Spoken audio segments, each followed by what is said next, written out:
Right. So today we are going to see authorizations, and even in the Postman also we have seen different type of authorizations or authentication. So today we are going to see different type of authorizations.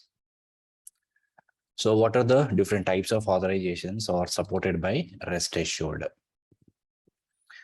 So again, different authorizations, we can say basic authentication, digest authentication, preemptive authentication, different type of authentications are supported. And here we need to understand what is the difference between authentication, authorization. There are two terms are there. Authentication, authorization. Can anyone tell me what is the difference between authentication and authorization?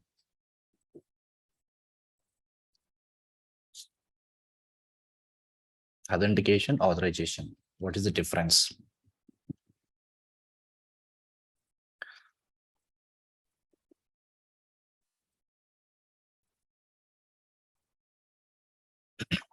Authentication, authorization. So authentication means what?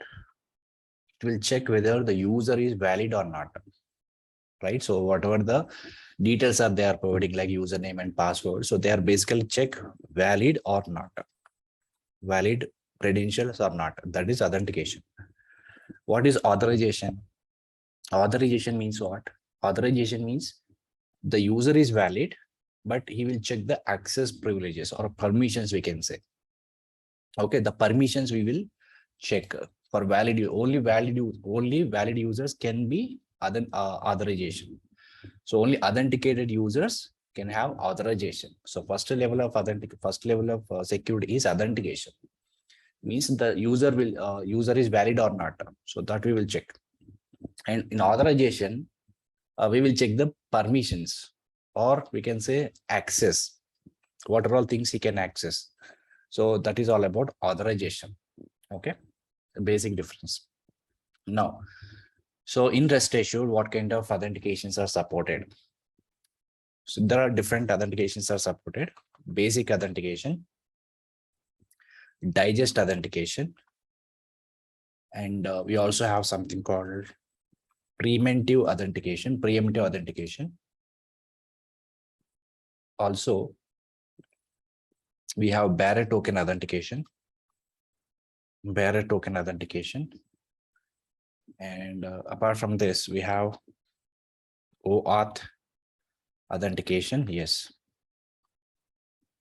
OAuth1 and 1.0, 2.0. So 1.0 is almost deprecated. So instead of that, 2.0 come into picture. So OAuth 1.0, 2.0. So these are the two other authentications. And apart from this, API key authentication. If you have any key to authenticate API, we can also use API key. So these are the different kinds of authentications and authorizations are supported in RestAssured. So we will see one by one. And again, it is very difficult to get the APIs which are having these kinds of authentications. And Postman is given some APIs to check basic digest preemptive authentications. And we will have some more APIs, and which is using bearer token, OAuth authentication or API authentication. So whatever APIs we are using in the Postman, so almost the same kind of APIs we are going to use it here to perform authorization. Let me open the Postman.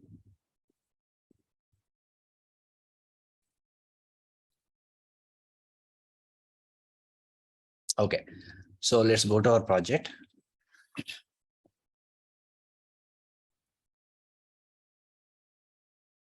So let's create new package.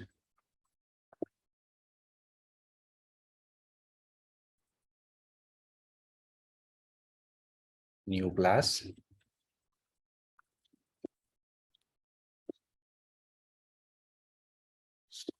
Authentications.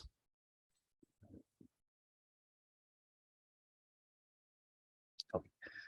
So we'll see one by one all kinds of authentication. So the first type of authentication is basic authentication. So very basic means what? Just we provide username and password. So authentication will be successful. So basic authentication. So let me write one simple test. Void test basic authentication. basic authentication. So here, let me put test annotation. Right equal to 1. So in basic authentication, we use just a username and password. So what you'll do is, we will have one API here. Just a second. Okay. So let's say given. And inside this, first of all, before that, we need to import all static packages. So let me just import them.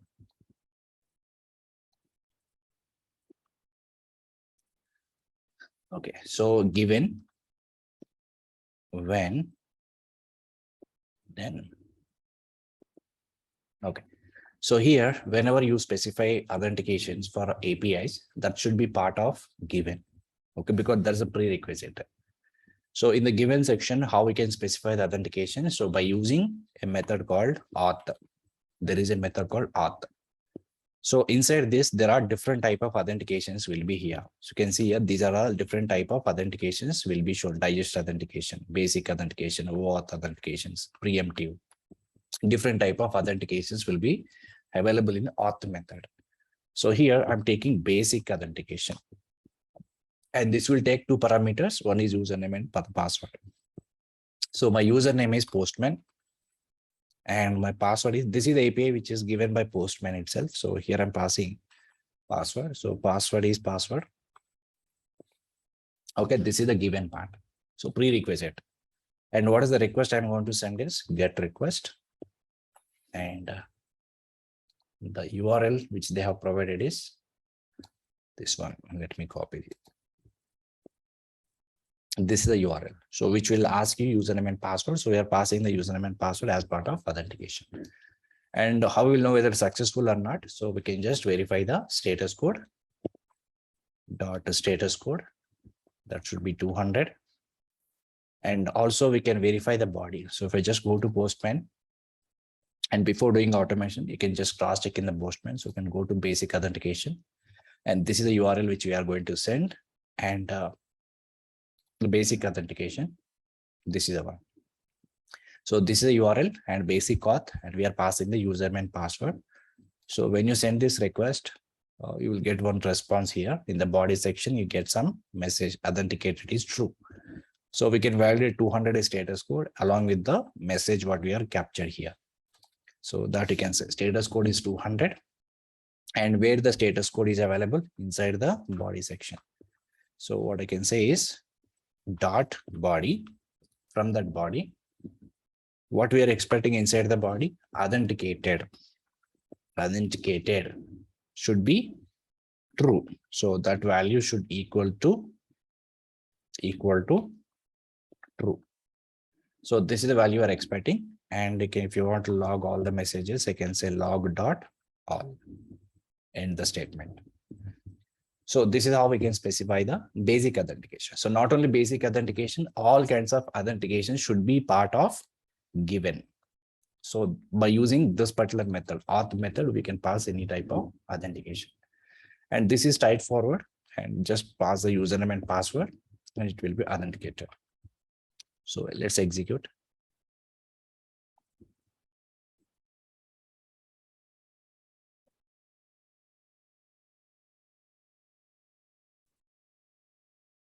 Okay, so now it is executed. So we can just look at here. This is your response body. So with the username and password, it is successfully authenticated. Now the same API also supported digest authentication, and also preemptive authentication. Because almost basic, digest, preemptive. So these three almost similar, because all three authentications we use username and password. All three types of authentications we use username and password, but internally the algorithm will be different. Okay, so username and password we will pass to authenticate these APIs, but internally the algorithm will be different. So basic authentication algorithm works differently. Digest and preemptive authentication algorithms will work differently. But the user perspective, you won't see any difference because you just pass username and password. So this particular API will support basic, digest, and also preemptive authentications. And don't expect same kind of authentications will be there in the Postman. So Postman is having their own authentication mechanism. RestAssured support their own authentication mechanism, but there are some common things also will be there. So this particular API will support basic, same API will support basic authentication, digest authentication, and also preemptive authentication. So what we can do is we can just copy the same thing. And this time, let us try to use other types of authentications. So this time I'm trying to use digest authentication. So when I use digest authentication, so here we have to take another method called auth.digest.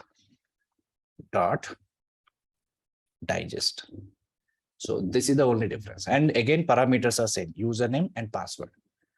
So the only difference is authentication. So internal algorithms will be different. So here when I use basic, directly the username password will go to the server and authenticated. But here digest means what? Again, it will do some process internally. It will not directly hit the server. It will check multiple times and then it will hit the server. So algorithm is different. So here we're using basic authentication. Here we are using digest authentication. But user point of view, we don't see any difference between them. But internally, there is a lot of difference between those two authentications. And same API will also support digest authentication, also preemptive authentication, because all three authentications are having same username and password. Let me just copy this again and create one more type of authentication. Preemptive authentication.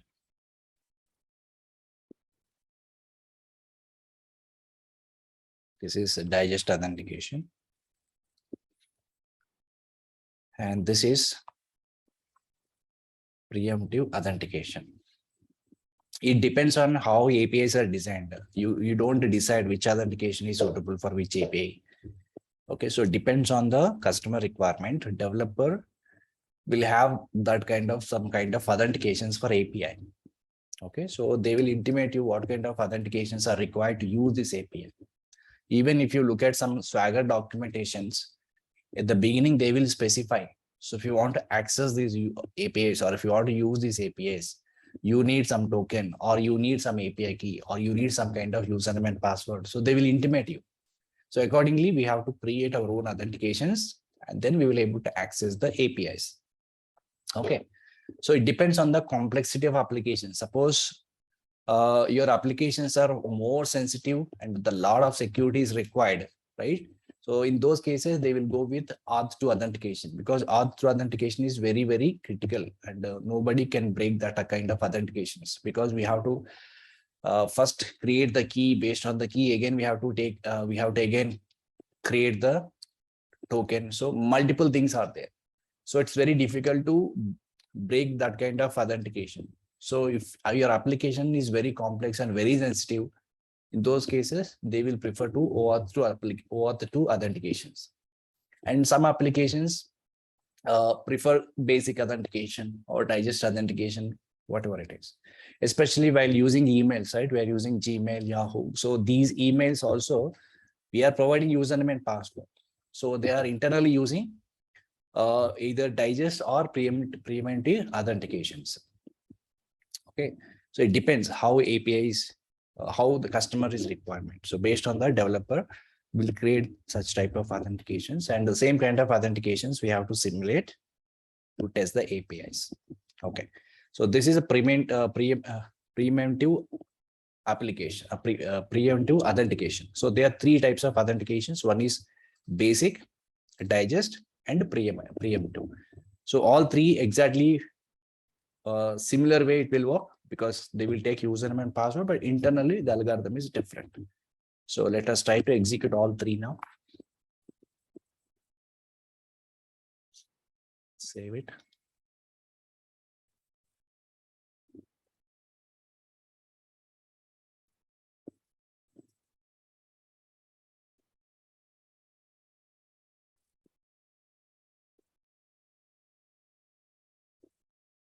Okay, so first one, second one, and third one. So almost all three got executed and we got the same body, same message.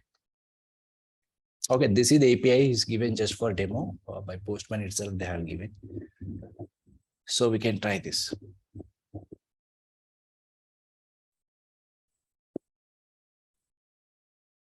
Just a second. Sorry, we haven't changed it actually. Yeah. Auth dot preemptive. So we have to select preemptive. And here in the preemptive, so we have to again select the basic. This is actually the combination of basic and digest. Okay, so this is how we need to use preemptive authentication, guys. If it is a digest authentication, so we can use like this auth.digest. And the preemptive is a combination of we can say basic and digest. Okay, so first here we have to select preemptive, and then we have to select the basic. And don't think this is directly using basic like this. No, before basic authentication, they are adding one more type of authentication called preemptive. So the algorithm will be different.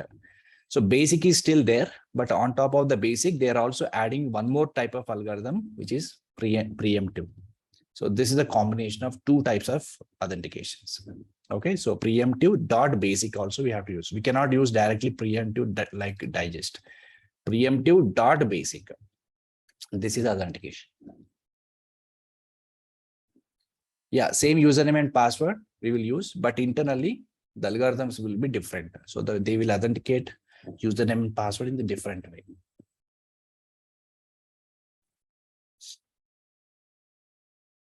Okay, so now everything is got passed. So these are first three: basic authentication, digest, and preemptive authentications.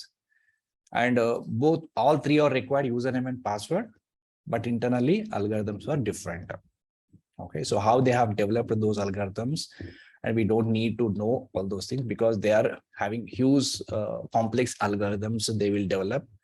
So just we need to know how many types of authentications are there, how we can authenticate them in RestAssured automation code. That's it. So next we will see, we have seen three kinds of authentication: basic, digest, and preemptive. So next one is bearer token, OAuth2, 1, and API key. So these are three more types of authentications. So bearer token authentication. So bearer token authentication means what? We have to create our own token. Yeah. I already told you guys, the Postman is given this URL, which will support three kinds of authentications. Basic authentication will support, digest authentication also support, preemptive authentication also supported. So it depends on which authentication method we have chosen. Accordingly, the particular algorithm will be triggered. Okay, so the request is same. The parameters also same. Response also same. But what is the difference in these three? The type of authentication is different. Okay. So as a user, we can't see actually which authentication internally executed, we can't see that. But still, we have used different methods, right? Still, it is able to do it. But that means the proper logic is executed internally. Okay. Right. So now let's see bearer token authentication. And this is also most commonly used authentication. Void test, bearer token, and this we can see in the Postman also, bearer token authentication.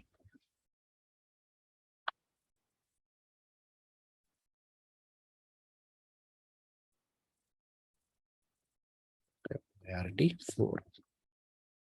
Bearer token authentication. So for this, we already done one API in the Postman. Let's go there and check. So bearer token on the GitHub. So here to extract all GitHub repositories, right? So we have generated one token here. If you have a GitHub account, you can generate your own token. I hope everybody's done this earlier. And the same API request, again, we are going to use it here in the RestAssured. So this is your token, which we can generate in the GitHub repository. How to generate the token in the GitHub repository? I already told you earlier. You can check it. We need to go to developer settings, and then we need to create a new token, and that token we have to use it here. So if not, I will show you one more time. Let's go to GitHub account.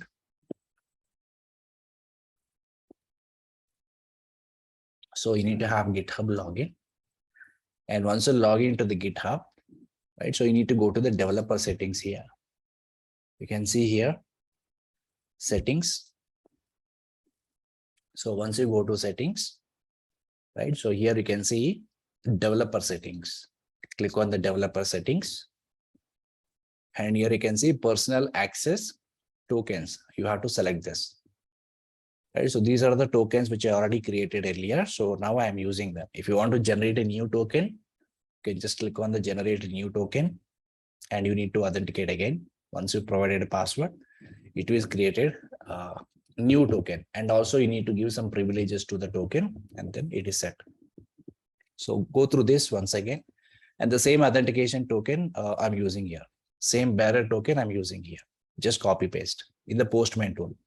So this is a URL which will get you the what are all repository you have in your GitHub account.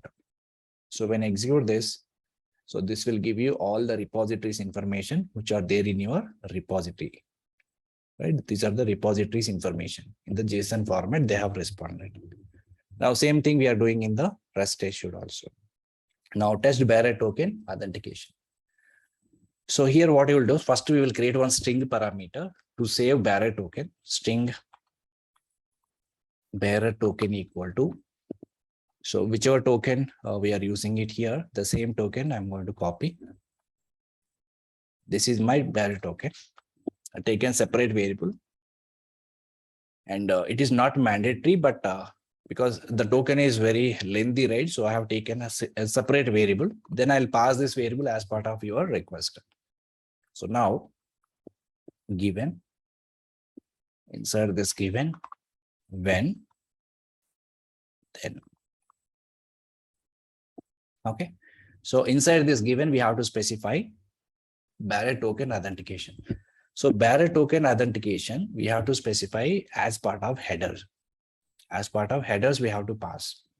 So dot, even if you just look at the Postman, so here we have added token, right? If I just go back to the header, here you can see, I think, yeah, here you can see authorization bearer value. So this, including this bearer keyword is added additionally. Where we have added this token in authorization section, we have taken bearer token option here, type is bearer token, and here just we copied only the token part, nothing else. So as soon as you have done this, you can just go to header section. Here you can see authorization is a key, and here bearer, there is a key is added, and this is the actual token. From here to here, this is an actual token. Bearer is just a key, it is added. So which is part of headers, request header. Headers are two types. We can pass some headers along with the request. Once you get a response, we will also get some headers here. Here you can see the headers. These are response headers. These are all request headers. So we can pass some headers along with the request, and also we'll get some headers after getting the response. So here this bearer token should go along with the header. So how we can pass it here? We have to take one method called header. Headers. Inside this, what is the name of the parameter? Authorization.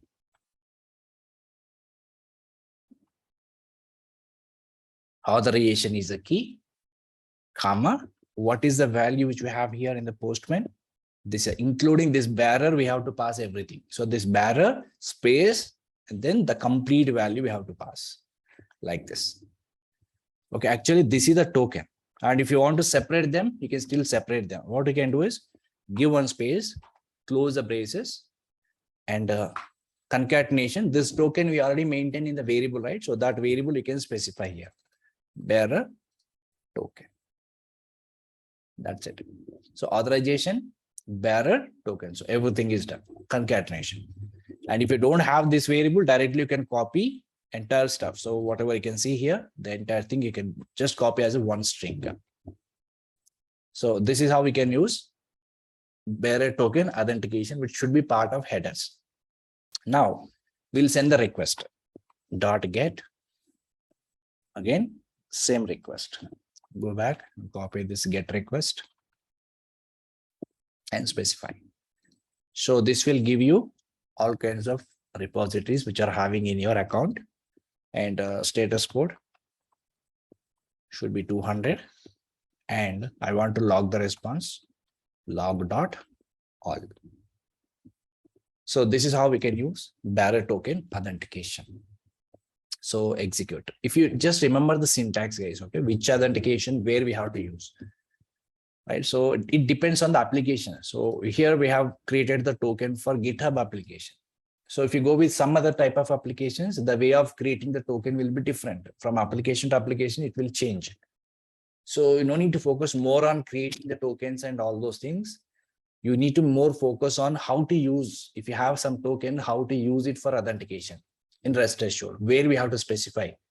That is most important, right? If you know the syntax exactly, so if you already have some token, you can easily use it.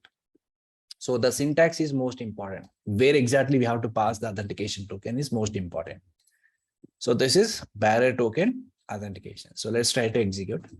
So I'll comment the first few things. These two we already executed, right? So let me just comment. So now I'm executing bearer token authentication.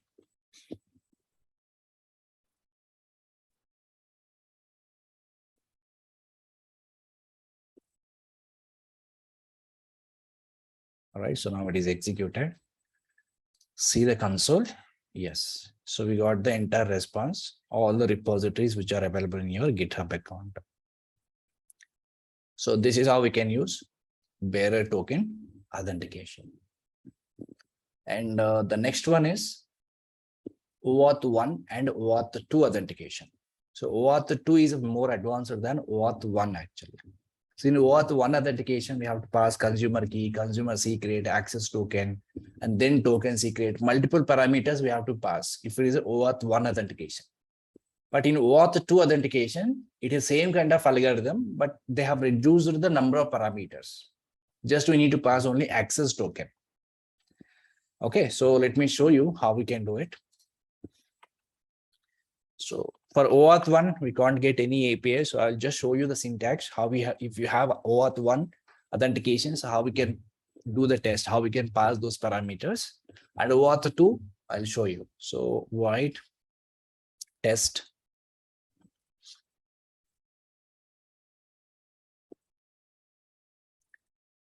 OAuth1 authentication.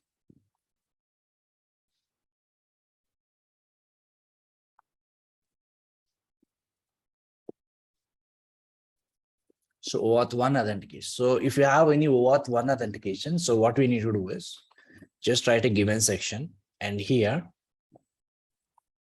dot when dot then. So in the given, you have to say auth. Again, we have to take this one, auth method dot. So here we have to use something called OAuth. OAuth. OAuth. So here you have to specify the different parameters. Here we have to specify the different parameters. The first parameter is what? Consumer key. Consumer key. And the second parameter is consumer secret. Consumer secret. And the third parameter is access token. And the last parameter is token secret. So these values you will get along with the authentications. If you have any authentications, right? So you will get these methods automatically. So auth.oauth, consumer key, consumer secret, access token, token secret. If you have these details, you will be able to do auth1 authentication. And here, as usual, we will specify what kind of request you are doing. Dot get, and here you will specify URL of your API. And in the then section, you can verify status code, something like this. Whatever validations you can do, we can just do it. Log.all. So this is the syntax of using OAuth1 authentication. So these details you will get along with the OAuth1 authentication. Suppose if there is any API which is using OAuth1 authentication, so definitely you need to have these details. So developer will give you instructions how we can generate OAuth1 authentication with these details. So once you created your OAuth authentication, then you will get these details: consumer key, consumer secret, access token, token secret. So these are the details you require to do OAuth1 authentication. If I want to use OAuth1 authentication, these details are required. But nowadays, many applications are already upgraded to OAuth2 authentications. So OAuth2 is advanced than OAuth1 authentication. So in OAuth2 authentication, we will have only one parameter that's called token, access token, which we have, and rest of the things will automatically take care. So OAuth2 authentication, we will have only one parameter. Okay, but in OAuth1, we have to pass multiple parameters. Okay, so this is the syntax. This is the syntax of using. Yeah, so I can just write here. So this is the syntax is OAuth.OAuth, auth.OAuth, 4 parameters are required, and rest of them are exactly similar again. Only this is different. Okay, I'll write one command. This is for OAuth 1.0 authentication.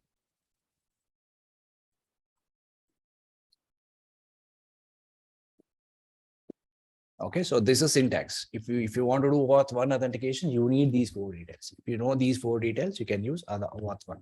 And that too, if API support, you can do it. Otherwise, no. So many of the APIs nowadays are already upgraded to OAuth2 authentication.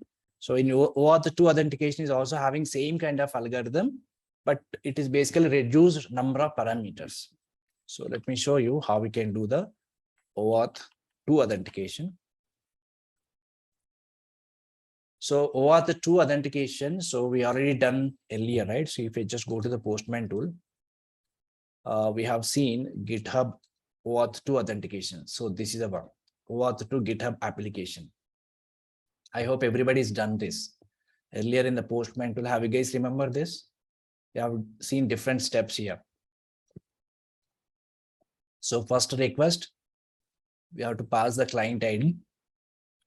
And in the second request, once you pass the client ID here, we will get other information, like we'll get client ID, client secret, code we have to pass. In the next request, we will have to pass the token. So this is actually OAuth2 token. So before getting this token, you have to do these 2 steps, and then we will get the particular token. So this is OAuth2 token. So now I'm using the same request with this token. Now go back and create void test OAuth2 authentication.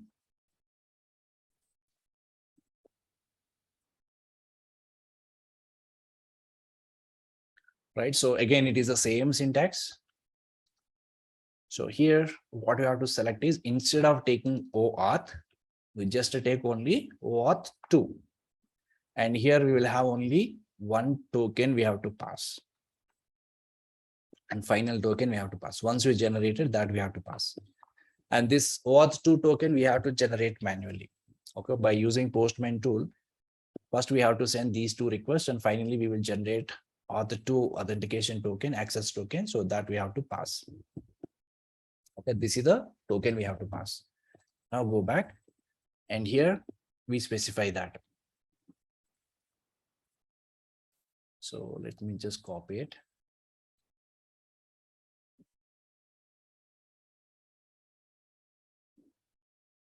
So this is a OAuth2 token. And what is the URL which you have to send here?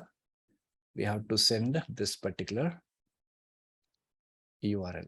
Okay, I'm just going to send this URL. So users means it will give you only users, and repositories means you will get only repositories. So let me just try to send this request. So this request I'm going to send.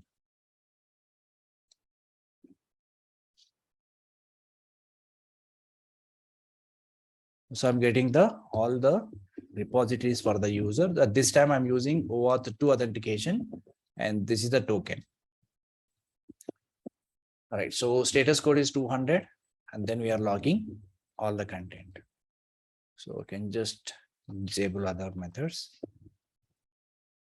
Okay, now we can just look at this. For bearer token authentication, also we use the same kind of token. You can just look at this one, and this one is similar, right? But what is the difference here? We are using bearer token here, bearer token authentication, but here we are using OAuth2 authentication. So that is the difference. Okay, let's execute now.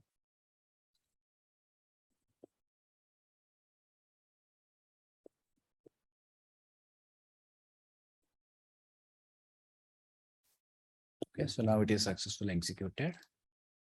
So now these are the repositories information we got it from the GitHub. So if you have OAuth2 authentication, so this is a syntax. So if you remember the syntax, that is main important thing is that is enough.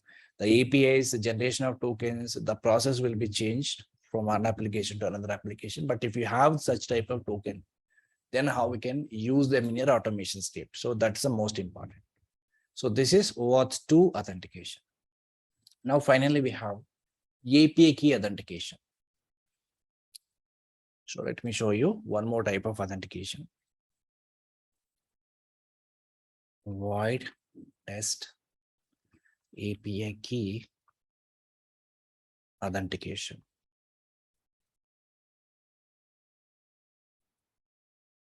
So test API key authentication. Okay, so here we need an API key. So then we will able to do it. So in the Postman, I have shown you one API, which is basically giving the weather information on that particular location. Right? You can just go here, open weather map. So this is an API actually. So if I just go to this API, so they're given all the instructions how to access this API. This is the weather API.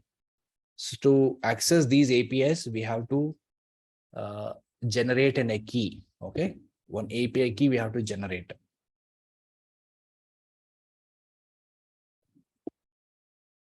Okay, so we can just take any one of these API, but many of them are license based here. So we can just take this one, 16-day daily weather forecast. So we can just take one of the API, and it will ask you to generate your API key. Right? It will ask you to log in with either Google account or GitHub account, and whichever account you pass, and you can just pass it, and it will go and generate the API key. So like this, they will give some different examples, but if you want to use them, we have to generate the API key. So we can just sign in here, and then we'll able to generate the API key. So you already generated earlier, so can just still use that API key. By using GitHub account, we already generated key for this. Okay, so go to the Postman, and this is the URL of your API, and go to authorization. Here we have to select API key.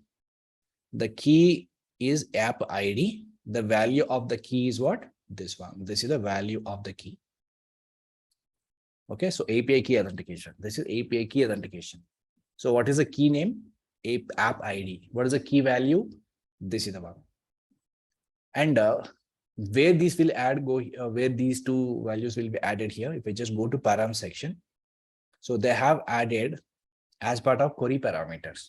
So this authorization is exactly passing as part of header or query parameters. Query parameters. Again, this is the instructions they have given in their API.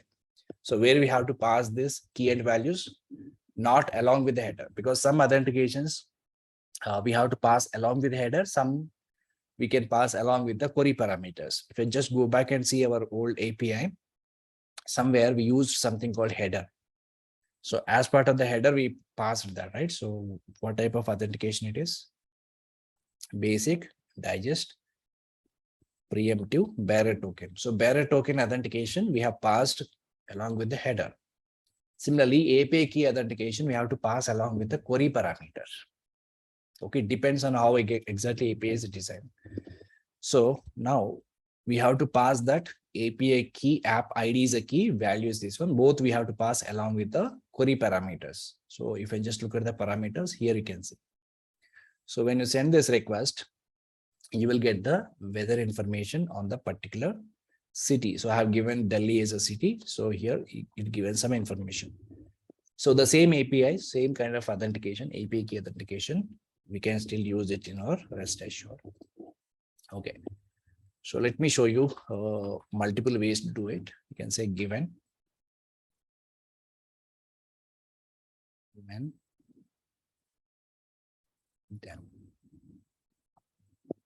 Okay, so here we have to pass this authentication as part of query parameters. So how we can specify the query parameters? Earlier we discussed dot query param. This is the method. And we have to pass two parameters. What are those two parameters? One is key name. Second parameter is key value. What is the key name here? App ID is the key name. And what is the value of the parameter? This is the value of the parameter, app ID. Pass it. Query parameter. As part of query parameter, we are set. So what is here? Here app ID is what? API key. App ID is API key. So in when section, I'll say dot get.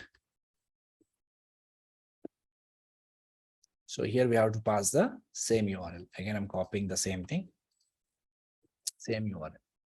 And then status code validation, it should be 200 dot log dot all.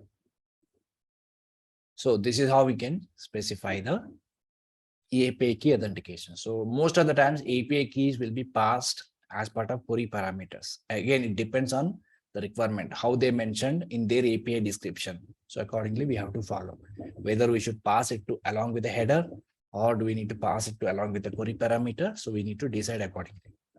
So let's try to execute this.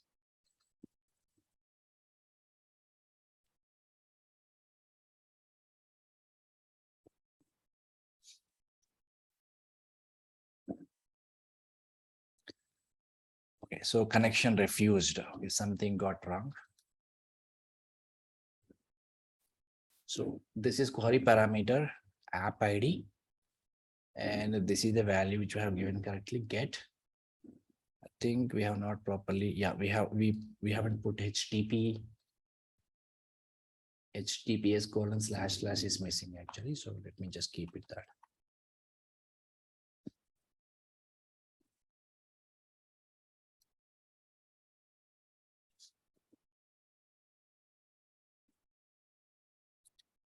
Right, this is a request.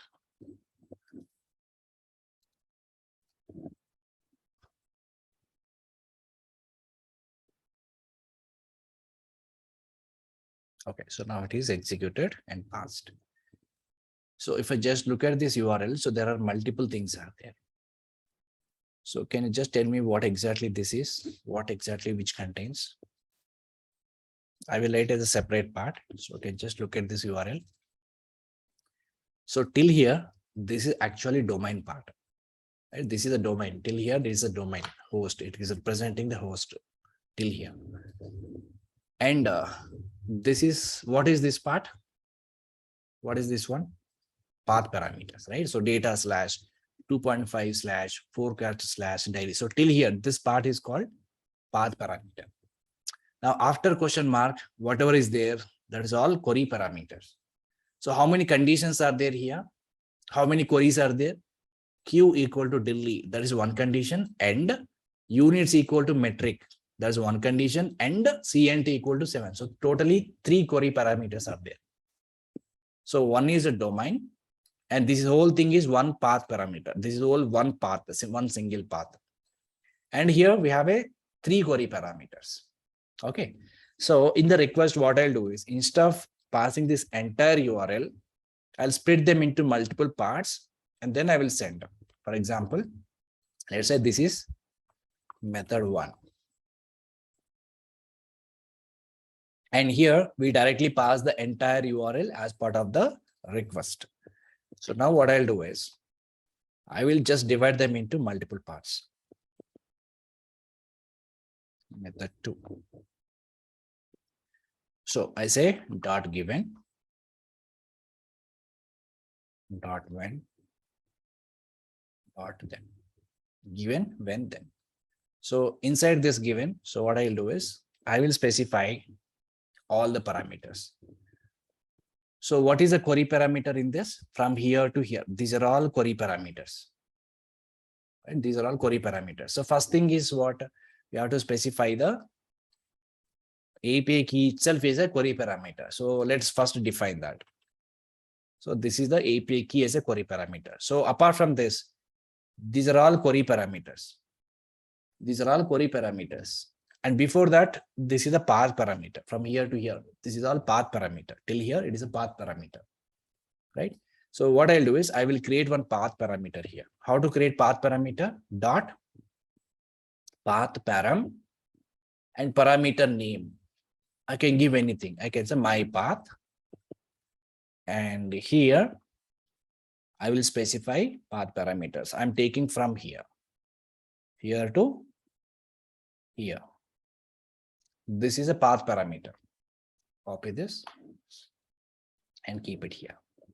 So I have created one path parameter. And let us create a few more query parameters for this. 3 query parameters we have to create. So dot query param. So what is the first query parameter? Q equal to Delhi. Q, and the value of the Q is Delhi. First query parameter. So what is the next query parameter? Units. So here I'll say units is metric. Right. So one more query parameter. Query parameter. So no, we can't use path parameter. So this is the path parameter. After question mark, whatever is there, they're all comes under query parameters. Okay, condition. Query is nothing but a condition. So the conditions are separated with the end symbol. Multiple conditions are there. So path parameter, we have to use only path parameter. To define the query parameters, we have to create only query parameter. So query parameter, the last one is C and T. C and T. And the value of C and T is 7. So like this, we can define the whole URL. So this I have created as part of path parameter. And this part I have created as part of query parameters. So everything is part of given. Now, in the request, what we have to specify here? Only the domain. Only the domain we specify. Only the domain. Is it enough? Still, we need to specify anything else?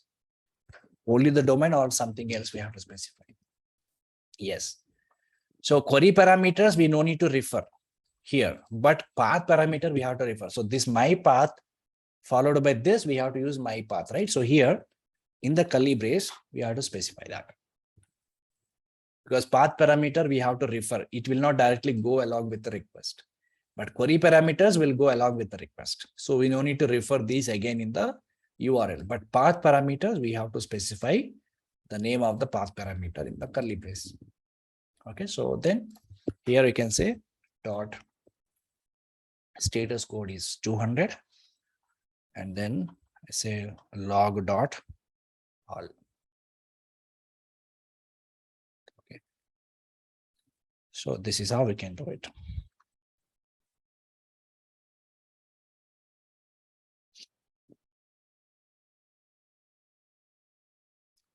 So this is the way we can define all the query parameters, path parameters in the given.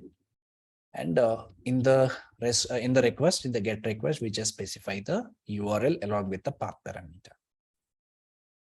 Okay, so this is how we can do authentication. So different type of authentication. So again, you don't need to worry about authentications because so at the time of development of these APIs, developers will know about this information, how to generate the API keys, how to generate authentication. So they will guide you everything. So accordingly, sometimes they will create required authentications and they will provide the information, and accordingly you have to follow the same instructions. And you don't need to bother about creation of tokens, creation of OAuth authentication, creation of OAuth1 authentications, bearer token authentications. No need to worry. So depends on application, just keep on changing. So we cannot fix that process, like how to generate a bearer token. That will be different from one application to another application. Similarly, OAuth authentication, OAuth1 or OAuth2 authentication also will be different from one application to another application. The generation of keys and all different. So you don't need to bother about that. But if you have we can use in your automation script, how we can use that authentications or API keys in your automation script. So where exactly you have to more focus on. Okay. So this is all about authentications. So I'll stop session here on this particular topic. And in the last class, some of you asked some question about how we can parse JSON data if it is having arrays, JSON arrays and JSON object. So we'll see that part. And because that's the most important thing, and the rest of the concepts we will discuss tomorrow session. Okay. Okay. So before that, let me show you something here. In the upcoming sessions, we are going to see a framework and many more things.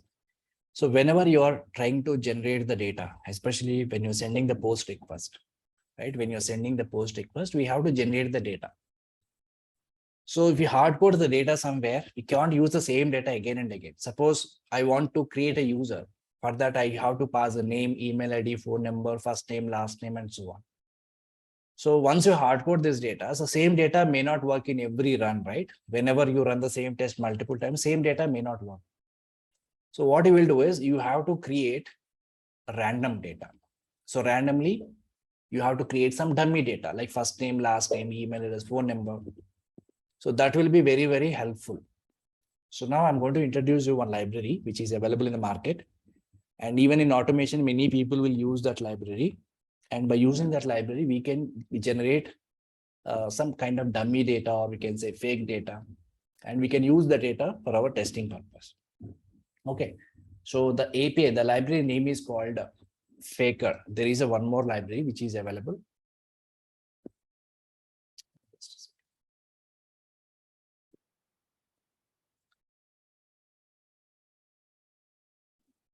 Okay. So there is a Faker library is available. So by using this library, we can generate random data or dummy data or fake data, whatever. So it is very, very useful library for us. We can automatically generate first names, last names, and full name, address, email addresses, passwords, mobile numbers. So these data are commonly required when you're testing your APIs. So we can generate the data randomly at the runtime. So for that, we can use Faker API. So what we need to do, we need to add one additional dependency for this. So we need to add one additional dependency for this. So if I just go to the pom.xml, we have to add the dependency. If I just go to pom.xml. So we don't have such library so far. So we need to add that library. So to add that library, we have to first search for it. I can say Java Faker, search for Java Faker, and it will navigate to your GitHub account. You can just go to GitHub. So this is the API, Java Faker, or we can say library. So now we need to add this dependency in pom.xml. Go to pom.xml, just add this dependency. So that we will get a special type of classes and methods. This is the first step. And then they have given the clear documentation also, how to generate the random data. They have given simple example. First, we need to create an object of Faker class. Then by using object, we will be able to create our own data also. What kind of data we can generate? They have mentioned all the details here. So these are the different objects, different type of data we can generate. So there are so many things are there. Different type of objects, business data, books related data, coin related data, commerce related data, crypto related data. So different objects are there. So every object is having different attributes, different names, not only names, different different properties are there. So we can generate them. So from internet, if we say internet, which contains email address, IP address, we can generate randomly. So those things we can generate. So I'll show you how to use this practically in the coming sessions. We will use it. So I have added this dependency. So once I added the dependency, we will try to generate some data. Now close your pom.xml, create new class. I'll name it as a, I can say Faker data generator. faker data generator. So because we are using test-ng, I'm writing in the test-ng style, or else you can write in the main method also, no problem. Okay, now let me create one test method, void, or we can say test generate data, or we can say generate dummy data, test annotation. Okay, so I'm not going to write any test here. I just want to show you how we can generate the data randomly. So first step, we have to create a faker class object. So if you add the dependency, then you will get the faker class. So faker equal to new faker. So this is the way we can create. So now this faker we have to import from com.github.java faker. So this is the package. Yeah. So now by using this faker object, we can create our own data. So for example, I want to generate full name, a person name I want to generate. Simply we can say faker dot name dot full name, again, which contains so many methods. So name dot, when you say name dot, you can see first name, full name, last name. So many things are there. So I want to generate my full name. So you can say full name. So this will return the full name of the person. So that I can store here, string full name. Similarly, I want to generate first name of the person. I say faker dot name dot first name. So this will return the first name of the person. Again, randomly it will create. So it will randomly create at the runtime. So this is the first name. So string first name of the person is generated. Similarly, I can say faker dot name dot last name. So this will generate the last name of the person, string last name. So like this, we can generate the names. For example, I want to generate usernames and passwords. And these are also required sometimes. Multiple username, multiple password, dynamically can create. So to create username and password, what you can do is again, faker dot name dot username. So this will create a username, random username that I can store in a variable. And password is also we can create. To create a password, we can say faker dot, and we have to access one more method called internet. In this, we have to say password. And here we can specify the range also. How many characters should be there in the password? That also we can specify. There are multiple flavors are there. So you can just look at the password. There are multiple flavors are there. And if you want to generate the normal default password, you can just leave this method, or else you can specify the range also. So I'll leave it here. Say string password. So username and password dynamically generated. Now suppose mobile number I want to generate. Dynamically I want to generate mobile number. Faker dot. Here we have a method called phone number. Inside the phone number, again, different phone numbers will be there. Let's say cell phone number, multiple methods are there. So whichever you want, you can just use it. Phone number or cell phone. So I'm selecting cell phone. So this will it will generate the cell phone number. And everything in the string format only. So if you want later, you can change in the number format. String phone number. So this will generate the phone number. Okay, so phone number. Suppose I want to generate email address, random email address I want to generate. So I can say faker dot internet dot. Here we have a method called. You can see here there are different things are there. Email address. So you can just select safe email address also there. There is one more method called safe email address. So I'm just selecting safe email address. So this will generate the email address. That is also string format, string email. So whatever data you want to generate, we can generate from this library. So from the faker library. So much data we can generate. So they have given the clear documentation also, like what are the different objects are there. So suppose if you want to create business data or business related data, you have to use this. business. Faker dot business dot. You can use like this. Faker dot, you can say business. And here you can find so many things. Credit card expiry date, credit card number, credit card type you can generate. So many things are there. So whatever they have given here, basically they are objects actually. So in this object, there are multiple things are there. For example, let's take color is there. Here I have a color. So let's see what are the variables we can create inside the color. So for that, what you can do, faker dot color dot. You can see here, there are so many types of methods are there. Like color name, we can generate randomly. Right. So there are multiple methods are there. So for example, let's say I have something called animal. So animal related data I can generate. So you can say faker dot animal dot, you can see different things like it. Animal name is there. Currently, there is only name is available. So like this, we can just access these methods to generate the random data. So once you generated the data, you can just print the data. I can say system.out.println. And here I can say name. I can say full name. Every time you will get the different values. Full name. I'm trying to print this full name. And it's very, very useful when you test your APIs. So full name, and it's my first name, last name,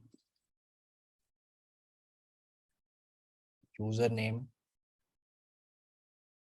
password, phone number, and email address.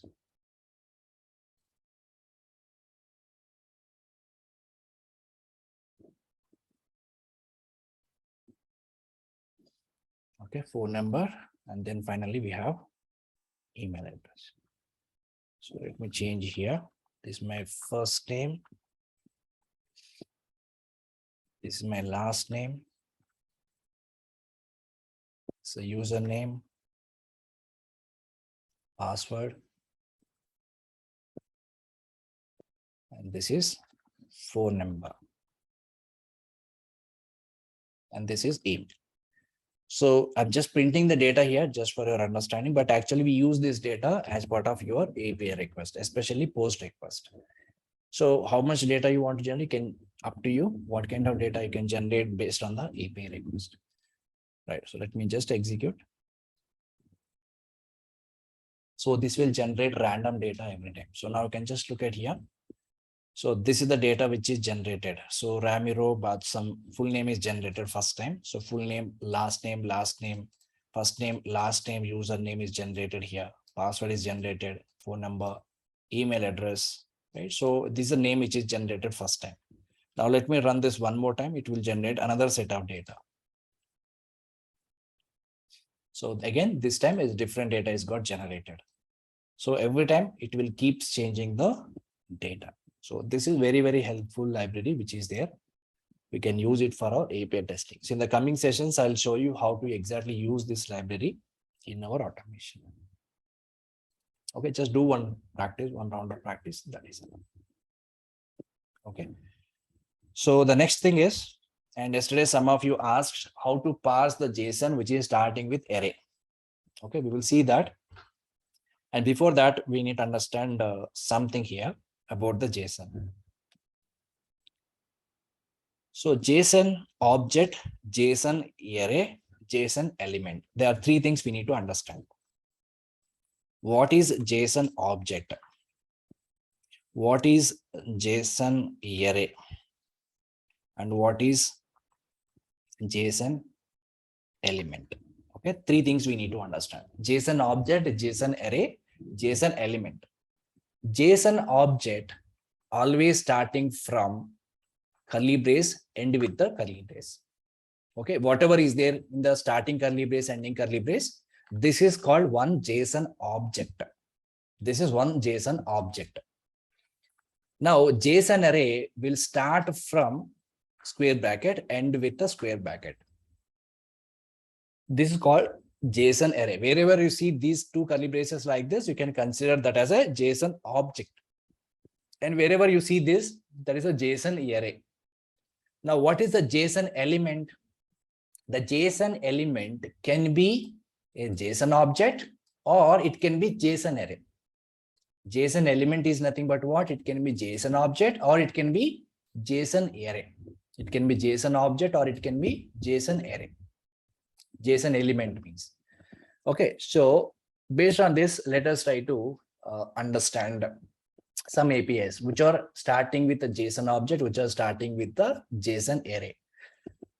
Let's go back and let me show you some APIs. Yesterday we have seen, what is that API? Parsing, right? Let me just go to parsing. I think it is the 4th day, right? Yeah. So parsing JSON response data.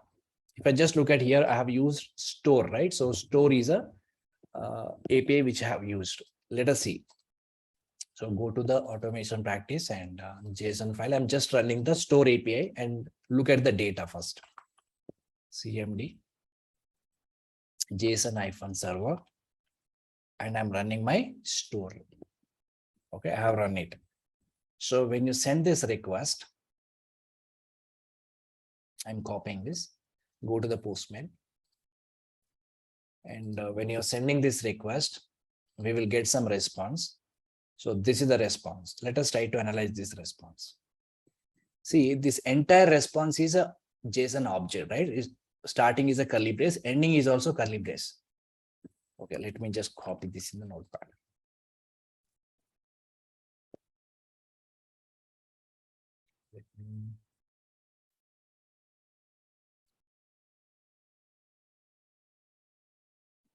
Can you see the entire one? Okay. So now you are able to see the entire JSON, right? So now observe this very carefully. So here this JSON is starting with the curly brace, ending with the curly brace. Means what? This whole thing is one JSON object. The whole thing is one JSON object. Remember, JSON object. The whole thing is one JSON object. Okay. Now in the JSON object, what are the things we have? So this is representing an array, right? This square bracket is representing an array. So if I just look at this, the book is basically what? An array. So here it is started and here it is end. So the JSON object contains what? JSON array. JSON array. What is that? Book. Book is a JSON array. Now, what this array contains? Here it is started, here it is end. Now, what is this contains? This is again one more JSON object because it is started with curly brace. This is another curly brace. So this is one JSON object. This is another JSON object. This is another JSON object. This is another JSON object. So multiple objects are there. Multiple JSON objects are there inside the JSON array. Now inside the JSON array, we have again multiple JSON objects. Multiple JSON objects. So this is the exact structure of this particular JSON response. So the whole thing is one JSON object. Inside this, we have a JSON array. Inside this, again, we have a JSON objects. So now if you want to navigate to particular object in the array, JSON object, suppose I have multiple JSON objects. Can you tell me how many JSON objects are there in the JSON array? How many JSON objects are there in the JSON array? How many objects are there? 1, 2, 3, and 4. Totally 4 objects are there. Inside the JSON array, we have 4 objects. And inside the JSON object, outside JSON object, how many JSON arrays are there? How many JSON arrays? Only one JSON array, which is book. Inside this, again, multiple JSON objects are there. So now you understood the structure, right? Now if you go back to the script here, so once you get a response, so look at this.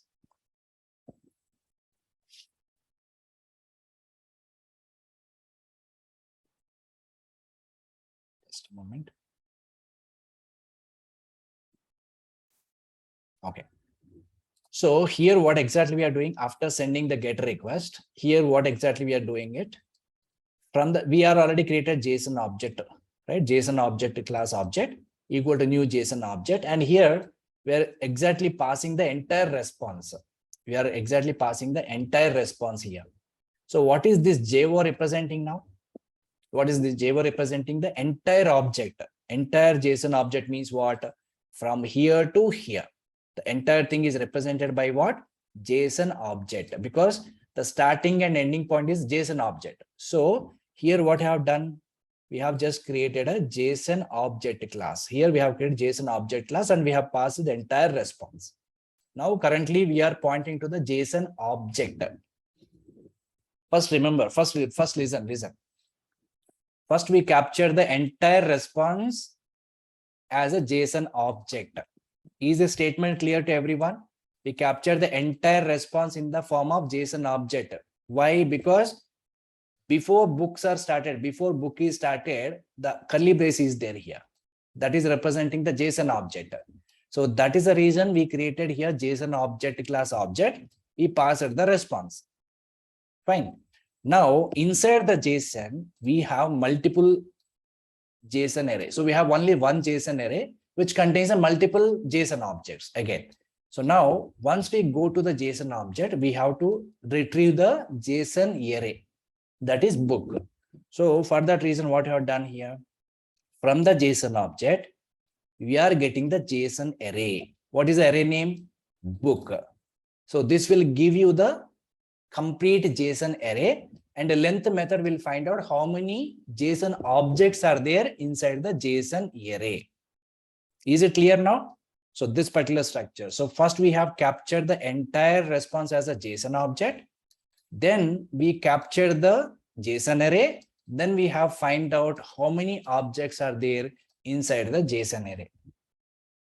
Right. So this is how we have written. So I have created JSON object class JO equal to new.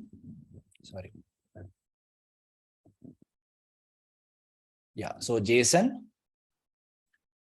object JO equal to new JSON object of, and here I passed some response in the string format I have passed. So this is fine. So why we created this statement? First, because of what? We have started with the JSON object. The first one is a JSON object. First, the bracket is representing the JSON object here. So that's the reason we have started with the JSON object. From this JO, if we want to access the JSON array, right? So as a string, yeah. So whatever. So from this JSON object, we want to access the JSON array. How we can access now? JO dot. What is the method? What is the method? Get JSON array. Get JSON array. And what is the name of the array? Is book. Now tell me what is the statement will do. This particular statement will return the entire JSON array. So this entire array will be returned. So from this, I want to access the first object. Again, this is a JSON object. In the JSON array, I want to access the first JSON object. So how we can access only this one? How we can access this one? Dot, again, get JSON object of, just get a JSON object of which object? Which object?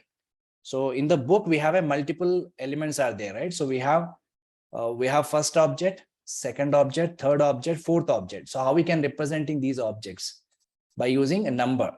So here you can say book of 1. So instead of JSON object, you can say JSON array of 1. So that is representing the first object in the JSON array. Similarly, JSON array of 2, JSON array of 3, 4, and so on.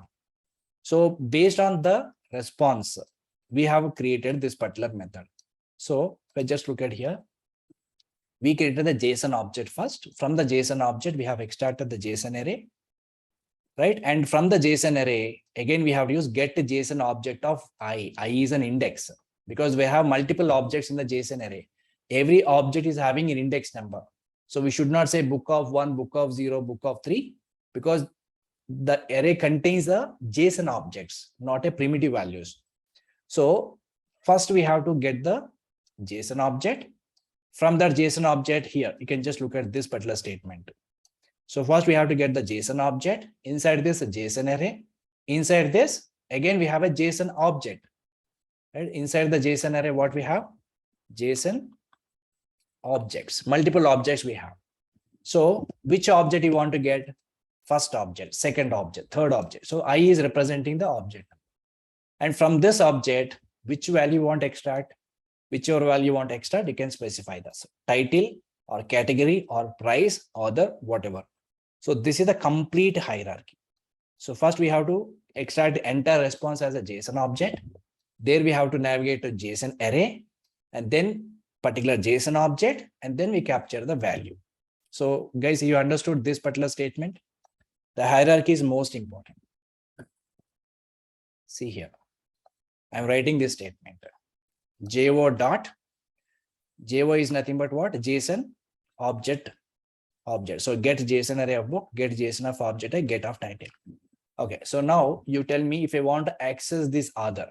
This is the value I want to access. How to write the statement? I want to access this other. I want to access this value. Now tell me the statement. JSON object dot get JSON array. The name of the array is again book dot. Again, in the array, we have again multiple JSON objects. Now get JSON object of, and which one it is? Started from 0 or 1? It is started from 0. So this is the 0, this is the 1, this is the 2, and this is a 3, third object. So here I can say 3 here. Sorry, here I can say 3 dot get of other. Get of other. So this is how we need to navigate or traverse through JSON. Okay. This is all about store. Now I'm taking one more type of API. Now observe this. So let's start student API this time, or you can say employees API, anything. Let me stop this.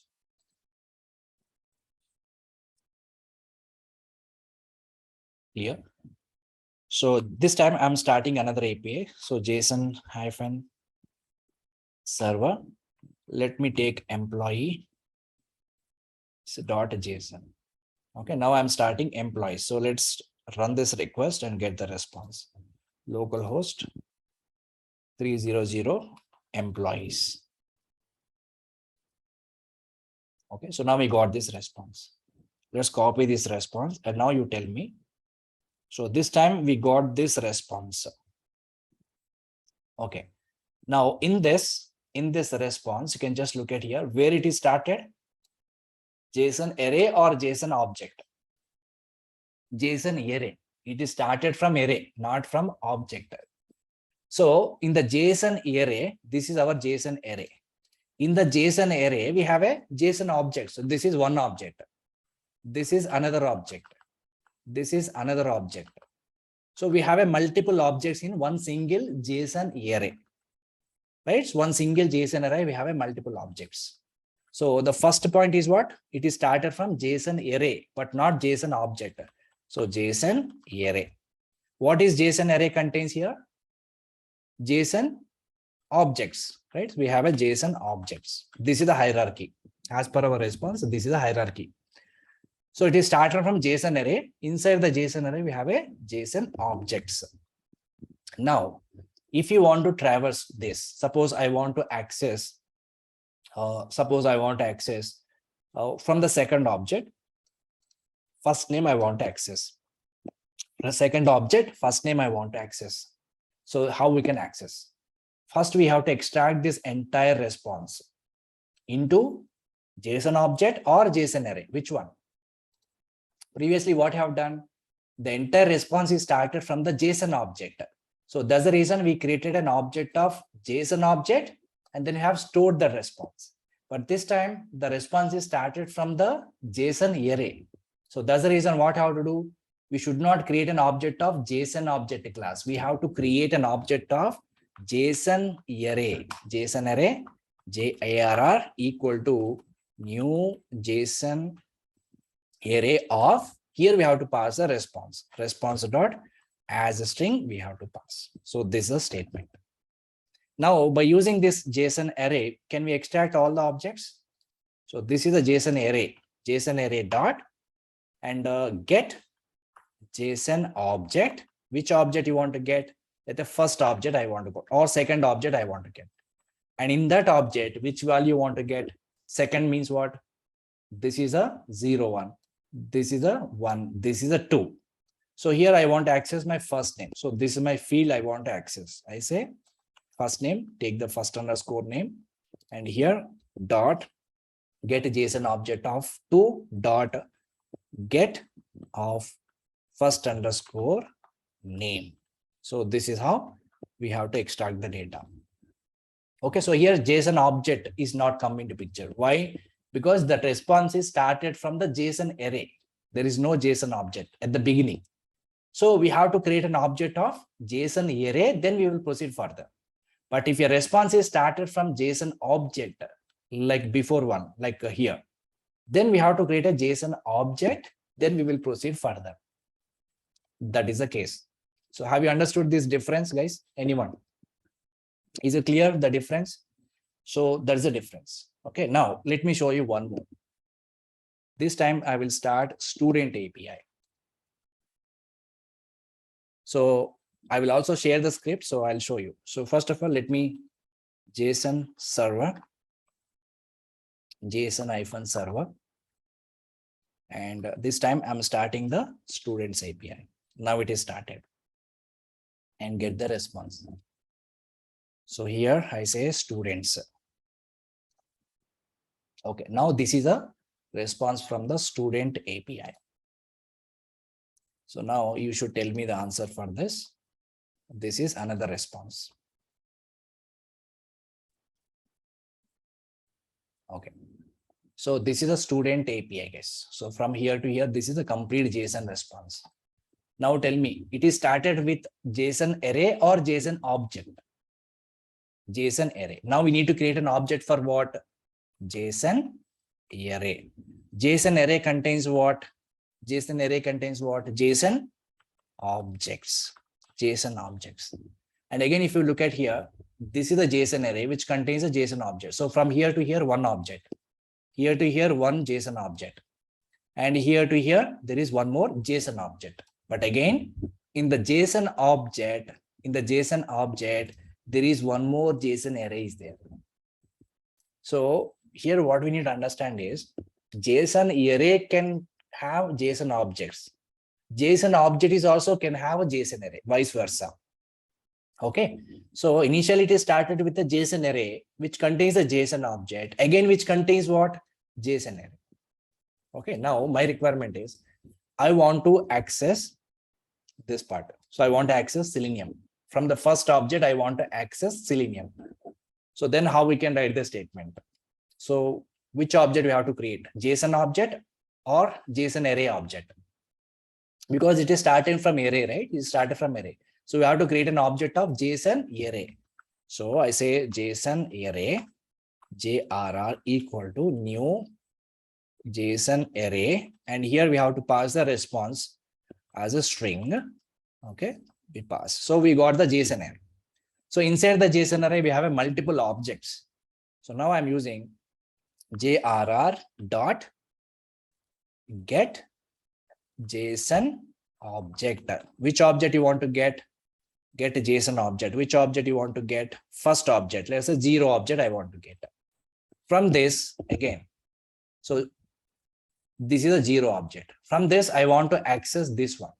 And what is this actually? This is a JSON array. So we can't directly access this. First, we need to go to JSON array. Then we will able to access this. So we have navigated till here. So now we need to extract the JSON array. So how we can write the statement dot? Again, get JSON array of JSON array. What is the name of the array? What is the name of the array? Courses. Courses. So first it will go to JSON array. Then it will go to JSON object. From that object, it is extracted. Again, one more JSON array. Inside this courses, we have 2 courses. So I want to access the second one. How we can access here? Dot get off, specify the key. So get off what? Courses of 0. Get off 0. So this will give you the first value. So now first it will go to JSON array, right? So it will go to the 0 object, and then it will go to the JSON array. Now, what is the value which we have here? Java and Selenium. We want to get Selenium. So we have to say 1 here, not 0. Right. So this will return the Selenium. So now it is clear, guys. So JSON object can have a JSON array. JSON array can have a JSON object, vice versa. So it depends on the structure of your response. We have to frame the statement. First, we need to start with the JSON array, or do we need to start with the JSON objects? So we will decide that, depends on the response. If the response is starting with the curly brace, then we have to start with the JSON object. If the response is started with the square bracket, then we have to start with the JSON array. That is the context. Is it clear, everyone? So now you guys can try. So student API and then employees API. So you can try one of them. You will understand. You can just read all the course names from the student, or if you're using employee, then you can read all the first names, all the last names from the response. You can try that one, or you can read all the emails from the response. You can try this and we'll see tomorrow's session. Okay. So this is the basic understanding which we need to have about JSON array, JSON object. Okay. So I'll stop here and tomorrow we will continue with that. That's it.